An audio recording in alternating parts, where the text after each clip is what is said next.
Hello and welcome back to my PMP training course. In this video, we will discuss the process called collect requirements, which is the second process in the scope management knowledge area. Now, this is one of the more important processes because requirements are at the heart of scope management, and pretty much all of what we do on a project is based on what the requirements are.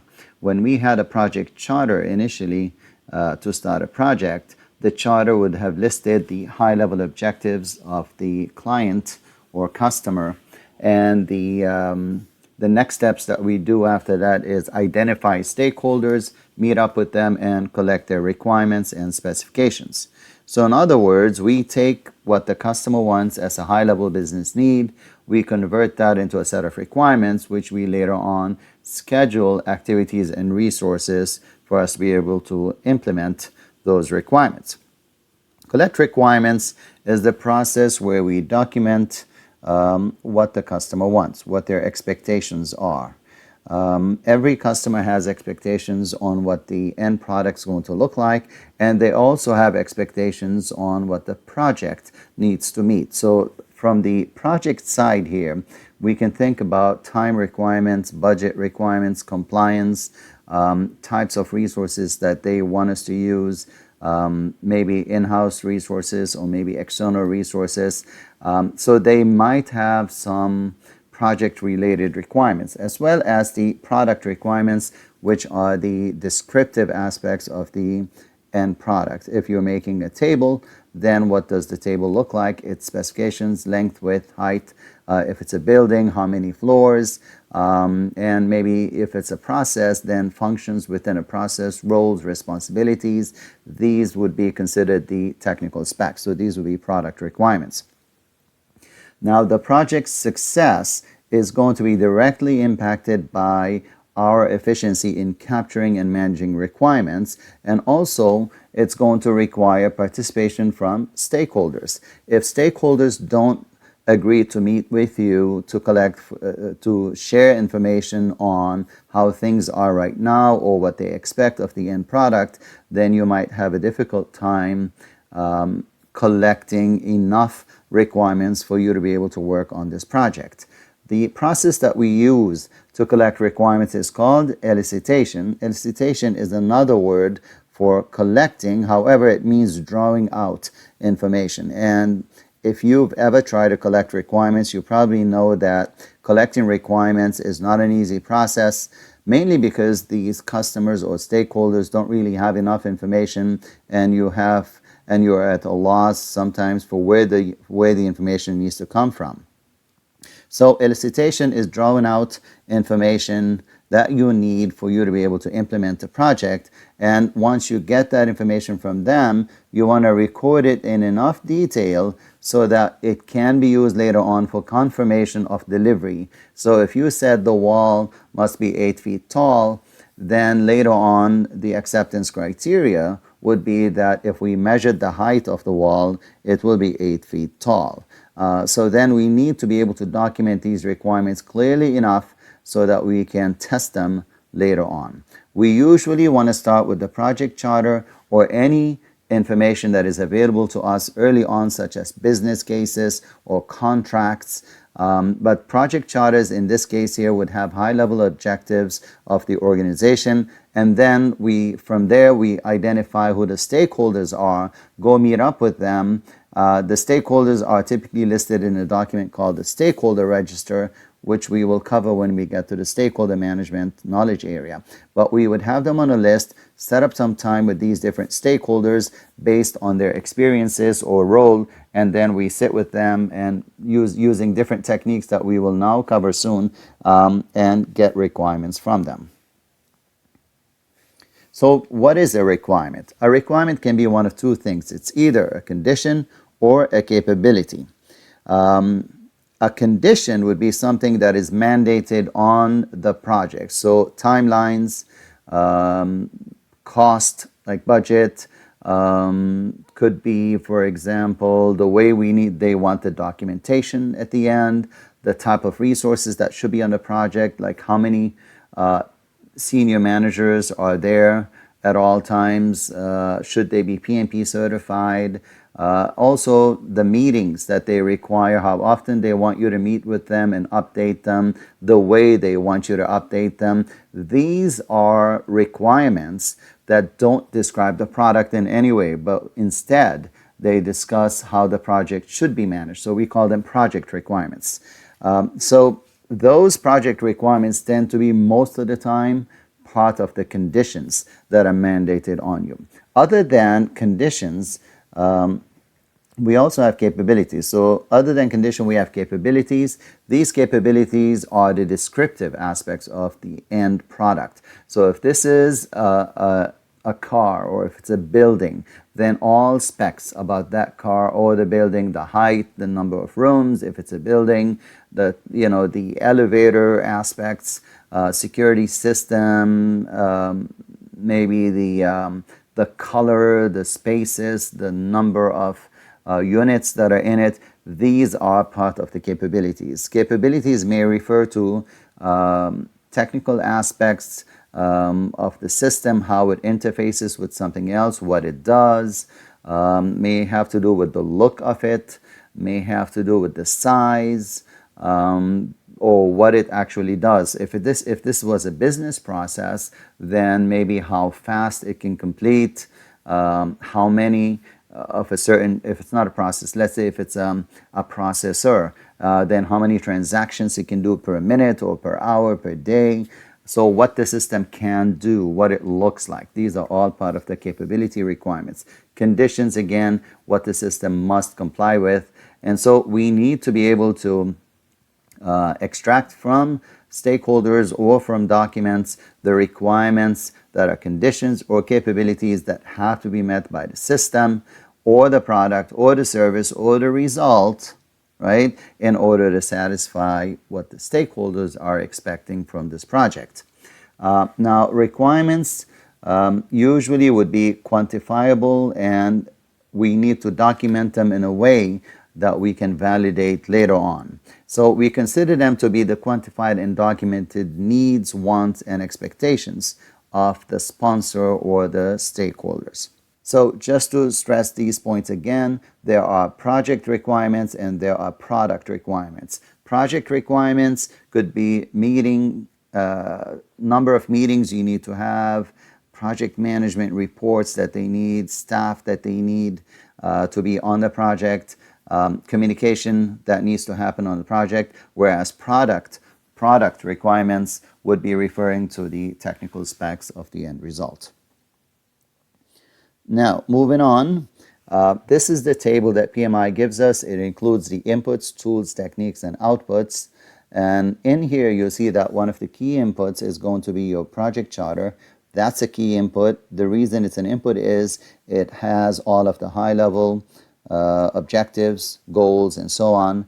And the stakeholder register is going to have the list of the stakeholders that we're going to go back to and meet with them. In instances where there's a business case already produced, where they've studied the initiative and they've looked at the cost and benefits and risks and so on, that business case, the outcome of it, called the business case, would have expectations listed in it, and therefore it is also one of the starting points. When there are contracts, agreements, then those are also a reference point for us. Okay, we will discuss this a little bit more on the next slide, but I just want to show you this. Over here in the middle are all of the techniques that we need to be familiar with. Don't be deceived when you look at it and you see things such as data representation and you see interpersonal and team skills.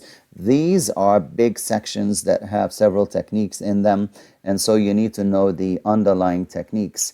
For example, over here it says data gathering up at the top, but it includes brainstorming, focus groups, and so on. So each of these numbers, you see this, you look at it, it looks like number 1 to 8, but then underneath every one of these could be multiple techniques that you need to be familiar with, which we will cover here.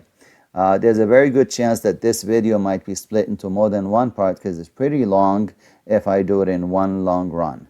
The end result is going to be a requirements document. That's what you see in the output. This is a live document that will be updated every time we have new requirements, and something called a traceability matrix, which we will discuss later on. All right, so we already started discussing inputs. I'm just going to maybe wrap up the inputs here just so we can go past it. So the charter, this is the initial document that initiates the project, names the PM, and lists the high-level goals and objectives. Therefore, it is the high-level set of requirements that they want. Usually has the cost, the budget, the cost and the timeline, the scope, and maybe some risks are listed in there, and some key stakeholders are listed in the charter. That was discussed in the integration management knowledge area, so you can always go back and read that or listen to the video related to that. The project management plan that is listed here is not going to be complete at this point. So you're still collecting requirements at this stage. There will be very little in the project management plan. But if you recall from the previous video, the previous process, we have the scope management plan here, we had the requirements management plan, and if you did this in sequence, you probably would have a stakeholder engagement plan at this point. But that we only cover in stakeholder management knowledge area later on. But in the normal sequence of a project, you would have gone from charter to stakeholders, so you would have done the stakeholder engagement plan, and then you go into collecting requirements. So before collecting requirements, you do the scope management plan and the requirements management plan. Those are technically the only things that you're going to see in the project management plan at this stage before you start collecting requirements. I mentioned previously that you could have a business case where the initiative was studied for benefits and costs and risks. This is to justify investing in it and putting any kind of money into it. So that business case already sets out some scope expectations from the customer, and you may want to refer to that business case. Agreements or contracts, if you were a contractor, then you probably have to abide, not probably, you would have to abide by the contract terms and conditions and the set of requirements that are listed in the contract. Other documents that could be beneficial would be any assumptions that were made in writing up the project charter, or maybe when the business case was prepared.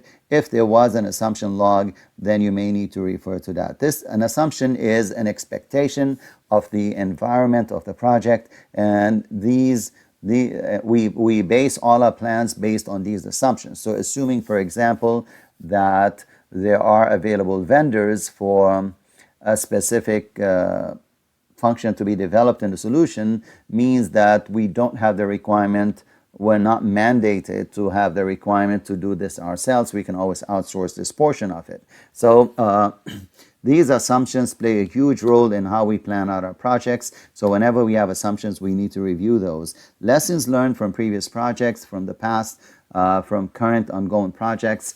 These are going to tell us things that would be beneficial for us to know so that we don't repeat the same mistakes. The last two here, I want to expand a little bit on them. Enterprise, environmental factors. These are the environment in which you are going to run the project in. So the culture of the organization, the mentality that they have, are they supportive, not? Do they have, inner fighting between themselves? Do they have like power grabs, power fights? These could affect how well you're going to engage with these stakeholders, and could either make things simple or create problems for you in collecting information.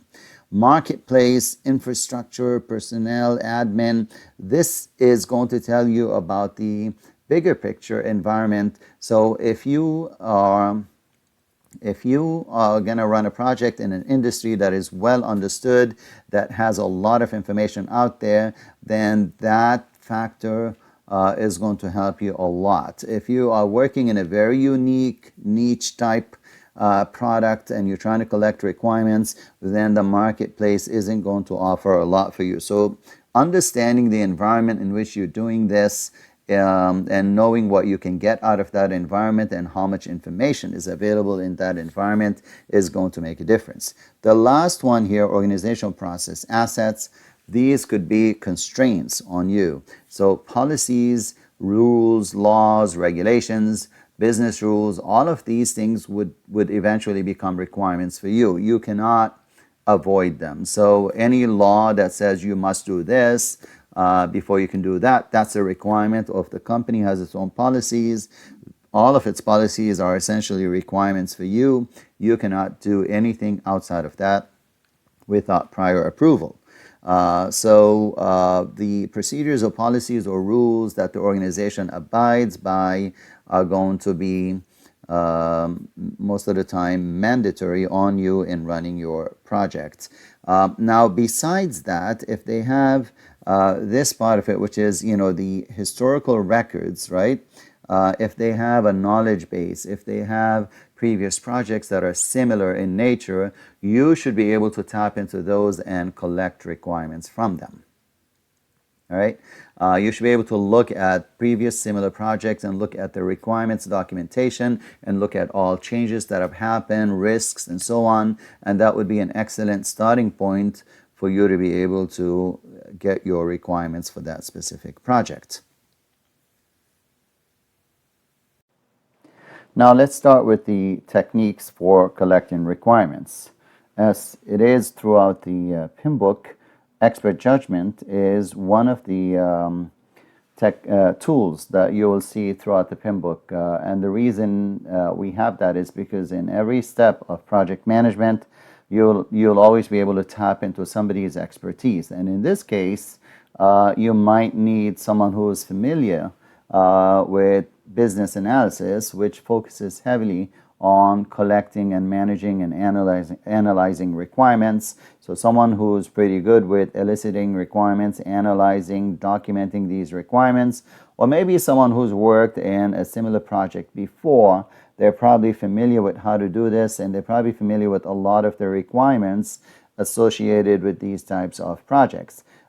If you are working there are certain types of projects that are maybe process-oriented or IT-driven, you might find that, let's say, flowcharts, someone who knows how to develop or write flowcharts, someone who knows, for example, how to do entity relationship diagrams, class diagrams, data flow diagrams, state diagrams, and so on. These are highly technical, and we don't really need them for PMP, but if, depending on what your project is, you might need someone who knows how to use some, software like Visio, for example, is used for diagramming. And when you diagram, when you create any of these diagrams, you're kind of confirming or validating the requirements. So someone who's familiar with these would be excellent.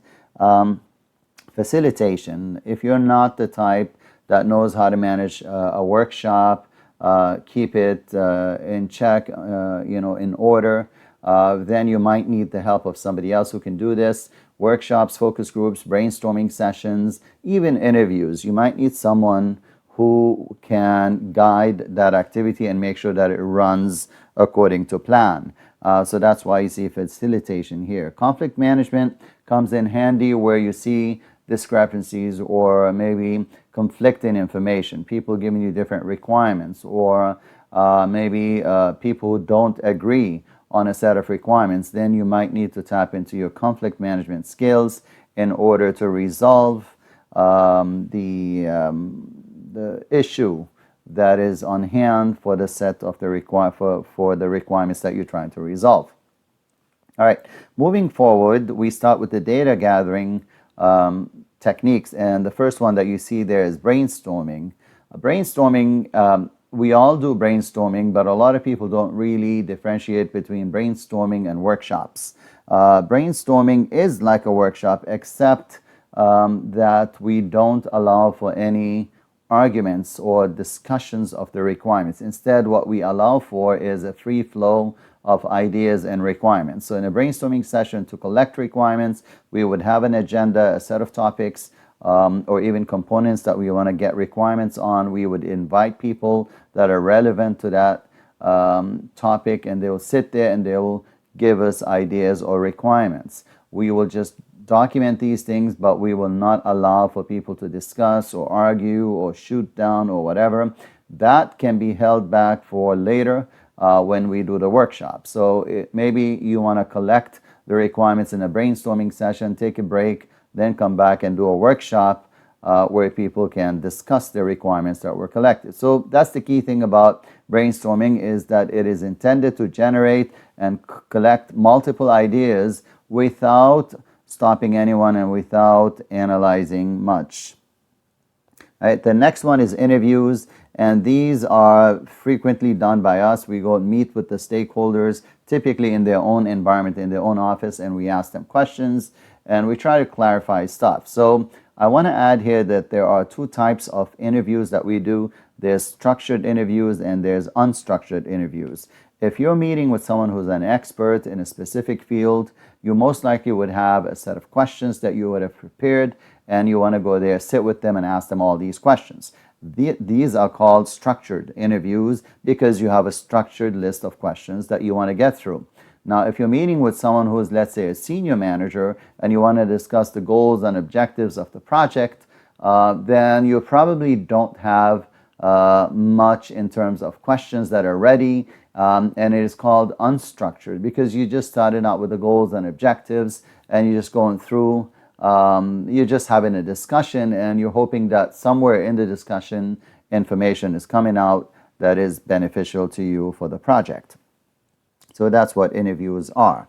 Focus groups, these are like workshops, but they happen for small groups. It's called focus groups for a reason. The group is focused on a specific discipline or type of work, or they come from a specific department or unit. So for example, you want to meet with just operations and sit with them and get their point of view or set of requirements for operational purposes. And then later on, you'll have another focus group with, let's say, facilities, facility management. And facility management, the people in it would be from facility management. They would discuss their own requirements. Focus groups allow you to get good information fast, and you can sort through the requirements, not like brainstorming. You can actually sort through it, but you can expect less conflict, less arguments, less heated discussions as you would in a workshop. So we do focus groups for that purpose. We can also do questionnaires and surveys. Questionnaires and surveys are similar in the sense that you're asking people to give you feedback, but we tend to do surveys for very large groups where we put a set of questions and maybe 4 or 5 answers to every question, and people get to choose from these answers. The trick here, or maybe the effort here, is to know what questions you want to ask, and for every question, what are the possible answers. So it does take some effort to put this together. Plus, then you got to coordinate this. You got to make sure it gets to the people that you want, and that they are aware of it and they respond. And then you collate all the information, and then you'll know for every question what percentage chose a specific answer, and that's going to give you an idea of what the stakeholders are thinking. So surveys, useful for very large groups, can give you a very good idea of what they prefer, what they think, and so on.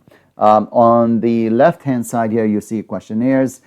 Questionnaires are good for a smaller group of people. So if you had 5 people or less, you can even do open-ended questionnaires. So I would, selectively use this with maybe the very senior managers. So asking questions such as, what features do we want in the next release? That's going to open a can of worms. They're going to give you a list of requirements and expectations. So that you can only do with a small, refined group of people that are major decision makers. I wouldn't do this for a large number of people, because you'll not be able to manage it. Plus, maybe all of their requirements are not really relevant, and they may not be the ones who make the decision. For a larger group, let's say more than 5 people, I would use a closed questionnaire or a closed-ended questionnaire, where I would ask them, do you want, for example, translation into Chinese? Yes, no. So you want that kind of an answer, yes, no.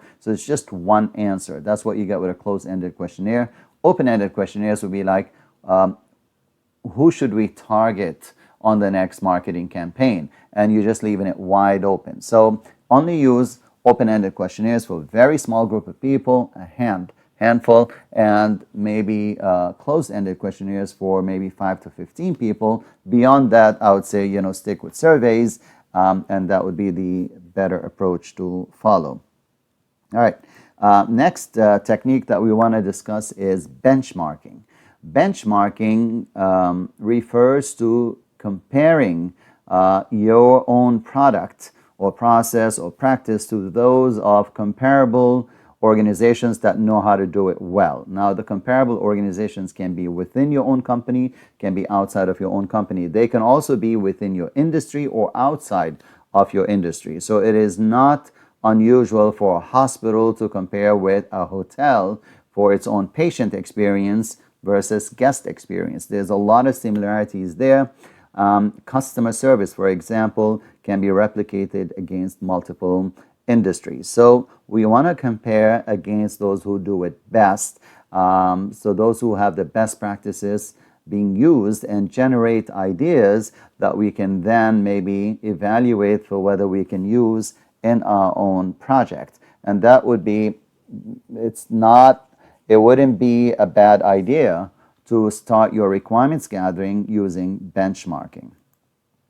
Document analysis is another technique that we have to use, and we probably use it heavily. If you are in a contract, then the contract terms and conditions need to be reviewed, and that's why you see agreements here. We will need to review the terms of the agreement and make sure that anything that is mandated on us is listed as a requirement. We have to comply with it. Business plans, business cases, so on, they have expectations listed in them that we can extract and convert into requirements. Business processes, interfaces, business rules, current process flows, all of these that are documented, for example, operational excellence, flow charts, things that you can get from a center of excellence, business rules, business policies, you review them. Technical specs from a supplier, you got to review them. Historical documents, you review these and you try to see where there are requirements that you can extract from them for your own project this time around. Now, this one, decision making, kind of falls out of place because we're still talking about techniques here, but we'll cover it anyways. Whenever you have disagreement on a set of requirements, you may need to vote it. So for example, you have a disagreement on, let's say you're releasing the next iPhone or Samsung phone, and you're trying to decide on the cameras. So some are saying we should have 3D camera. Others are saying, no, we should have a camera in the front, camera in the back. Someone is saying, no, 2 cameras in the front, 2 in the back. And so you don't really have one requirement. And you want to get to some sort of agreement, so you put it to a vote. When everybody agrees, we call that unanimity. That means it's unanimous. Everyone is on board. Everyone thinks this is how we should go about it. Sometimes you don't have everybody agreeing, but you have more than half that agree, and so that's considered the majority. But then sometimes you don't have even the half that agree, and that's when you have plurality. Plurality is a term you need to remember because you're probably not used to it. But let's say out of 10 people that you asked to vote on the camera requirement, you had three of them that agreed, and the others all had separate opinions, like 2, 1, 2, and so on. But you don't have any group that is bigger than 3 that agreed on the requirements. In that case, you would go with the plurality, which is the 3 people that agreed, and that would be the requirement that would be approved. In some instances, you'd find that autocratic or dictatorship decision making is done, and that's when maybe the boss or the CEO or others or director says, well, this is how we're going to do it, and they don't really listen to the rest of the votes. They just make the decision on behalf of everybody else. It's dictatorship, but sometimes it's required when we have too much of a disagreement within the group. The next technique in decision making here is multi-criteria decision analysis. In multi-criteria decision analysis, we have several options. So you see we have option A over here, we have option B, we have option C. I don't think we're going to use this too much for requirements, but we're probably going to use it for designs or maybe functions or features that include tons, maybe they include several requirements in them, so we call them designs. So we're choosing between this, that, or the other, and we're trying to evaluate which one is better. We probably have done this in our own lives. Maybe should you rent, should you buy, what are the benefits, or maybe what matters to you, should you stay here for a job, or should you take this job or the other. And you compare the salaries, and then but you also say, well, this one is close to home, or maybe this one is in my field or my domain of experience, and so you find that there are different criteria that matter to you. So what we do in multi-criteria decision analysis is that we list all of the criteria on here, and you can see here we have cost, time, and maybe a few other criteria. We have 6 criteria. Doesn't have to be 6, but in this example we have 6, and you see that they have different weightages for the criteria. So this column here listed the weightage, and you see that the highest weight is put on criteria 6, which has 28% down here in the bottom. So 28% of the decision is tied to criteria 6, and after that 22% goes to criteria 4. Time is almost irrelevant because it only carries 2%, but then we look at every option and we see how much it meets every one of these criteria, and we score based on that percentage. So for example, option A, let me remove all of the writings on this. You'll see that option A fully meets on the cost criteria, so it gets the full 14%, but only meets 50% on criteria 4, so it doesn't really get the full 22%, gets half of that, gets 11%. So based on that, you see it gets 11.2% here. The total that option A gets is 60.9, option B gets 63.74, then option C gets 70, and therefore we want to go with option C.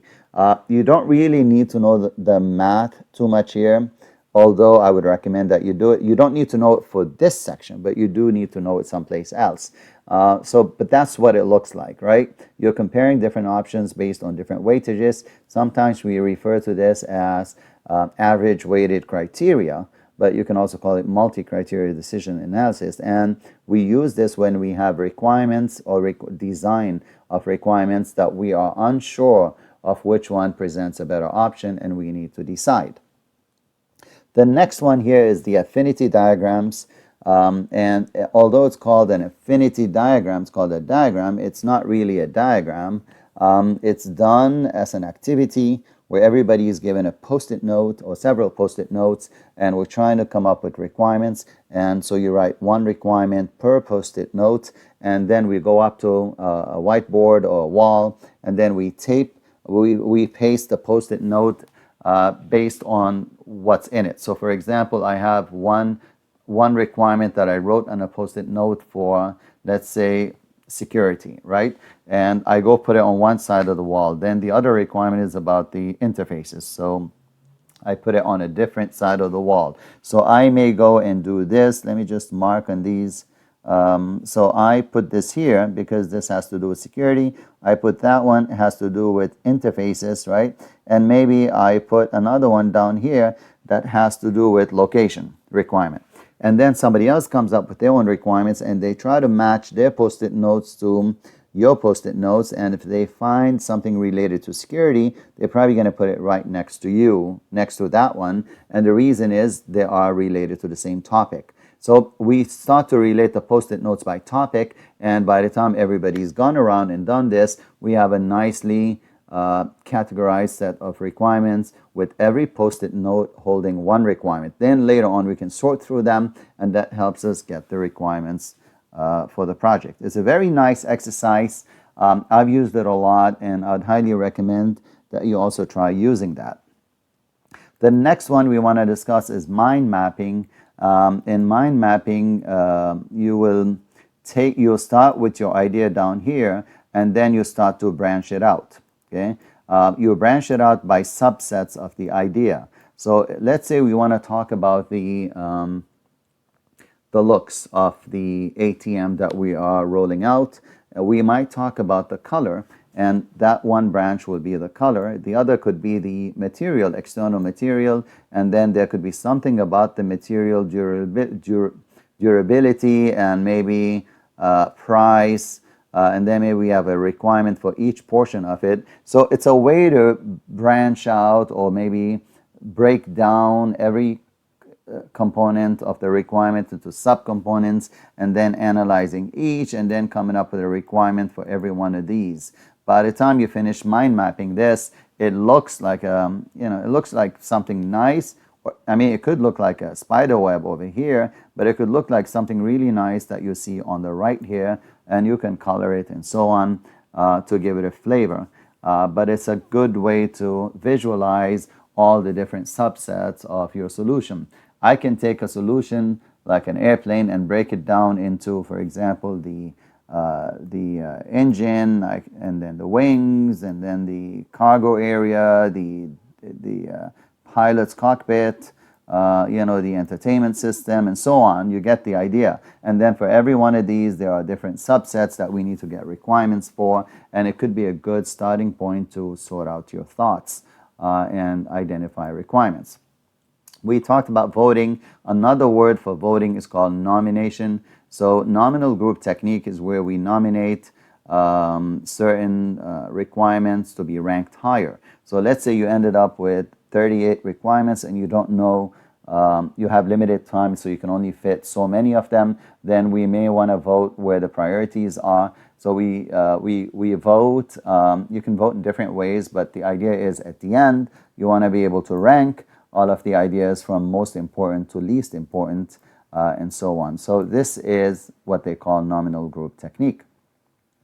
All right, we're almost done. Have some patience. The next technique we want to cover is observation. If you have an ongoing process that you're trying to enhance, then what you would do is you'd go around, observe how people are doing their job, see how they're interfacing or engaging with the current solution, and that would give you an idea of where enhancements are required. You would understand where things are a must, where people have options, just by observing how they use that specific product and how they engage in that environment. So that's called observation. We can also converse with these people, talk with them, ask them why they're doing these things. When you're chatting and asking, this is called active observation. When you're just standing on the side and just watching, it's called passive observation. You're just taking notes and determining that the technician has to do that. They do this first and they do that next, and that's a way to collect requirements. You could also use observation in construction if you want to check out the land before you do any work on it and you want to see how much traffic goes through it or how many people use that specific land. Maybe people are jogging in the morning, so you want to see that, and you do that by observation. All right, so that's the technique to collect requirements. Facilitation, I think we already talked about. That's mainly for workshops or focus groups. The terms JAD here, JAD refers to Joint Application Design. This is where two teams or two companies are working together, or partners are working together in jointly developing an application. Or you can have quality function design and so on. User stories are heavily used by business analysts. And this is where we sit with users and ask them how they're going to work with, how they're going to use a system. And then the user might say, well, as a frequent flyer, I expect to have a discount code that allows me to get discounts on my next booking. And so you take that as a requirement, and then that is given to the development team to analyze and figure out the level of effort required. So facilitation mainly refers to workshops and related sessions where you need to make sure that all stakeholders are working nicely together so that you can collect requirements for your project. I think we have a couple more. Context diagrams. This is you putting something in context of its environment. So if you're looking at the location of a hotel, for example, you could look at where the entrance will be and where the parking will be, and you can look at the road that leads into the hotel, and within the context of the road and the environment, where should the entrance to the parking be? And that's you putting something in context of its environment, and you might get requirements out of that. With regards to IT, you can look at how a business system is going to be used by specific people, how they will interact or engage with it, and by looking at the context of its usage, some requirements will come out. So that's called a context diagram. I think we can say finally here, prototypes are used to create a sample of the final product. So we create a mock-up, a test, small version, mini version, or a small piece of the solution is demonstrated in order for us to understand if this meets our requirements or if we have additional requirements that we want to include. So it helps us get early feedback on the requirements by providing a model of the expected outcome. And these could be, in the end, either simulations, Photoshops, could be 3D models, 2D drawings, but it allows people to experiment with it or see it. And it's extremely beneficial when your stakeholder is not able to visualize and they seem to be incapable of giving you any requirements. It helps to give them a visual, and that's where prototypes become beneficial. So two types of prototypes that you can expect out there. One shows functionality, and so maybe you're testing out a single function like the login function where you put some sample data and you test it out with no regard to what it looks like. It's just to test the function, and that's a functional prototype. And then we also have visual prototypes. These we use just to show you what it looks like without any functionality to it. So we can use Photoshop and such to show you what the solution is going to look like. Now we come to the end of this. We've collected all of these requirements. Where do we go with these requirements? Well, it helps to have the requirements list. And so the requirements documentation that we're going to use here, it's an Excel sheet. Let me just move a couple of slides down. You see it here. This is the requirements documentation. It's Excel.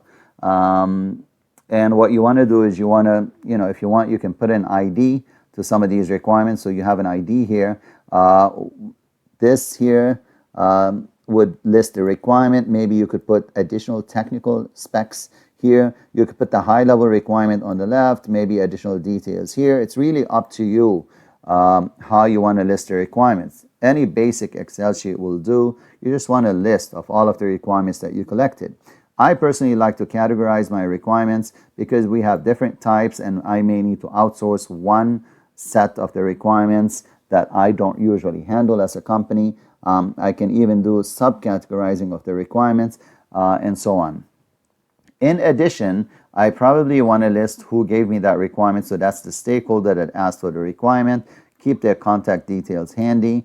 If I've heard any kind of concerns that made them ask for the requirement, or if they voiced out any priority or attachment to that requirement, then I want to list it there. In the end, I can add as many columns as I want here. It's really up to you. I can, even put a WBS or a phase, and I can link the requirement to that. I can link it to a business objective. By the way, that's called traceability. When you're tracing the requirement to a source, maybe to a rule, to a contract term, to a law, a policy, or to a person, or maybe to a supplier's recommendation, that's tracing backward to the source of the requirement.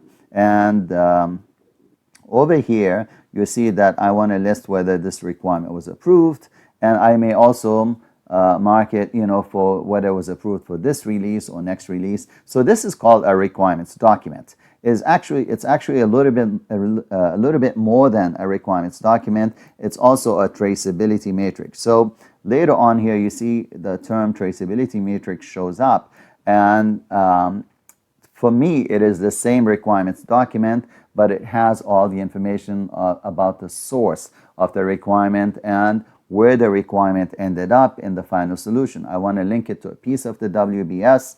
I want to link it to maybe some design aspect. I want to link it to a test case, something that proves that the requirement has been implemented. So if you look at this chart provided by PMI, you'll see that I can link the requirement to maybe some business needs or goals. I can link it to some objectives. This is linking backwards to where I got this requirement from, and then forward I can link this requirement to a WBS to show where it ended up, under what part of the scope, the design aspect, or the or maybe the test case that proves that that requirement has been implemented. So that's what Traceability Matrix does. You can combine Traceability Matrix with the requirements document. Now, when it comes to requirements, there are different types.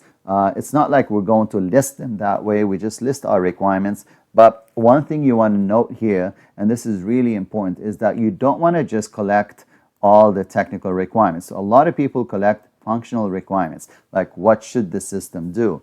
Yes, we want those. These are the technical requirements, but that's not all. What about some specific stakeholder requirements? Maybe some stakeholders need to access the solution from home.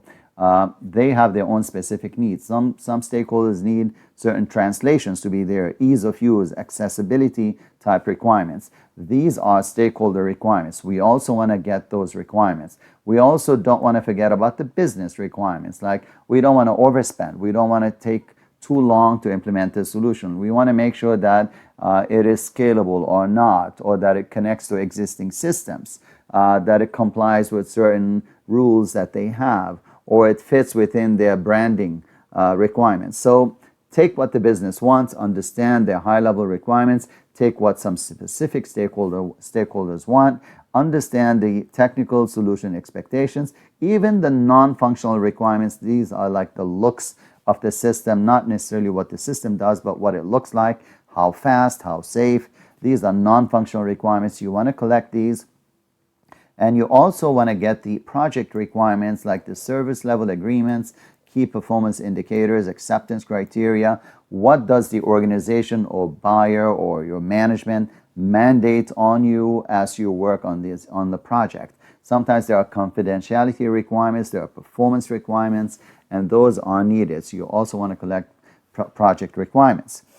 There's also quality requirements, like what sorts of tests need to be done. Does it require any kind of certification or validation? You need to understand these requirements in order to maybe at least win the support of your stakeholders. Finally, I want to talk about transition and readiness requirements. These are needed whenever you are working on migrating a system from an existing one to maybe an updated version of it. So let's say you have a CRM or ERP that you're upgrading. This would come in handy. You would need to consider what happens, at the point where you are migrating the system. You want to make sure that it doesn't shut down the current operation and that things remain safe. So those are the transition requirements. All right, that's all for now. I'll see you on the next process. If you like this video, please make sure to click the like button and share it with people who you feel would benefit from it. Thank you, and see you on the next video. Bye-bye.